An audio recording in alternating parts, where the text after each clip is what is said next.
नमस्ते दोस्तों, आज मैं बात कर रही हूँ सावित्रीबाई फूले के बारे में, जिन्होंने अपना पूरा जीवन महिला शिक्षा और बालिकाओं को आगे बढ़ाने के लिए समर्पित कर दिया और उनका साथ दिया उनके पति ज्योतिबा फूले ने। महाराष्ट्र की प्रथम महिला शिक्षिका सावित्रीबाई फूले। आज उनकी 194वीं जयंती मनाई गई है। सावित्रीबाई फूले का जन्म 3 जनवरी 1831 को महाराष्ट्र के नाय गांव में हुआ था। उनकी माता का नाम लक्ष्मीबाई और पिता खंडोजी थे। 9 वर्ष की छोटी सी उम्र में ही सावित्रीबाई का विवाह ज्योतिबा फूले से हो गया था। ज्योतिबा फूले भी उस समय मात्र 13 वर्ष के थे। ज्योतिबा फूले स्त्री शिक्षा के प्रबल समर्थक थे। जब उन्हें पता चला कि सावित्रीबाई भी पढ़ना चाहती है तो ज्योतिबा फूले उन्हें अंग्रेजी और संस्कृत पढ़ाने लगे। घर में पढ़ा नहीं सकते थे तो खेत पर सावित्रीबाई को पढ़ाते, लेकिन ये बात ज़्यादा दिन घर वालों से छिप नहीं सकी और जैसे ही घर वालों को पता चला एक महिला को पढ़ाने का तो उन दोनों को घर से निकाल दिया। घर से निकलने के बाद भी उन्होंने पढ़ना और पढ़ाना नहीं छोड़ा। सन 1848 ईस्वी में पूना में सावित्री ने ज्योतिबा फूले के साथ मिलकर कन्याओं के लिए महाराष्ट्र प्रदेश का प्रथम विद्यालय शुरू किया। उस समय उनकी उम्र केवल 17 वर्ष थी। सन 1851 में छुआछूत के कारण तिरस्कृत समुदाय की बालिकाओं के लिए अलग से दूसरा विद्यालय आरंभ किया। सावित्रीबाई ने लड़कियों की शिक्षा के लिए अभियान चलाया, जबकि उनके खुद के पास औपचारिक शिक्षा तक नहीं थी। उन्होंने कई वर्जनाओं, स्थापित परंपराओं और सामंती पितृसत्तात्मक संरचनाओं में निहित संस्कृति को चुनौती दी। उन्होंने ज्योतिबा फूले की मदद से प्रदेश में कई विद्यालय खोले। सामाजिक कुरीतियों का सावित्रीबाई ने पुरजोर विरोध किया।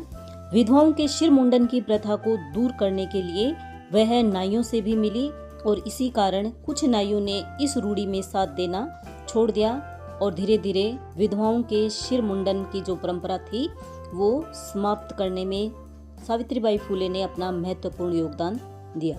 सावित्रीबाई फूले जब हाथ में किताबें लेकर स्कूल जाती बच्चों को पढ़ाने के लिए, तो रास्ते में लोग उनके ऊपर धूल, कोई पत्थर फेंकता और कोई उनको गालियां निकालता, लेकिन वह अपने दृढ़ निश्चय से कभी विचलित नहीं हुई। अपने विद्यालय में जाकर बच्चों के साथ हंसी मजाक करते हुए उन्हें पढ़ाती, खुद भी पढ़ती और बच्चों को भी पढ़ाती। महिला सेवा मंडल और शिशु हत्या प्रतिबंधक गृह, 2 संस्थाओं की स्थापना में फूले दंपति का महत्वपूर्ण योगदान था। सत्यशोधक मंडल की गतिविधियों में भी सावित्रीबाई बहुत ज्यादा भाग लेती थी।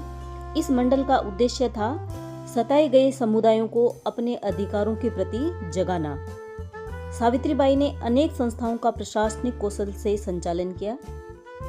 अकाल के समय और प्लेग के समय उन्होंने पीड़ित लोगों की बिना थके लगातार सेवा की, उनको सहायता सामग्री पहुंचाने के प्रयास किए। महामारी फैलने के समय सेवा करते हुए वो खुद असाध्य रोग से पीड़ित हो गई और 1897 ईस्वी में प्लेग बीमारी से मृत्यु को प्राप्त हुई। साहित्य रचना में भी सावित्रीबाई ने बढ़ चढ़कर भाग लिया। उनके 2 काव्य संकलन हैं, काव्य फूले और सुबोध रत्नाकर।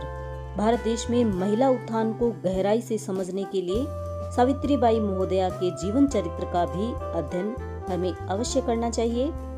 फूले दंपति ने अपना संपूर्ण जीवन महिलाओं की शिक्षा, उनको अधिकारों के प्रति सचेत करना, उपेक्षित, पीड़ित, तिरस्कृत लोगों को न्याय दिलाने के लिए समर्पित कर दिया। आज हम उनके अनगिनत उपकारों को याद करते हुए सावित्रीबाई फूले की 194वीं जयंती मनाते हुए कोटि कोटि प्रणाम करते हैं, जो मर कर भी अमर हो गई। धन्य है ऐसी हमारी सावित्रीबाई फूले और ज्योतिबा फूले।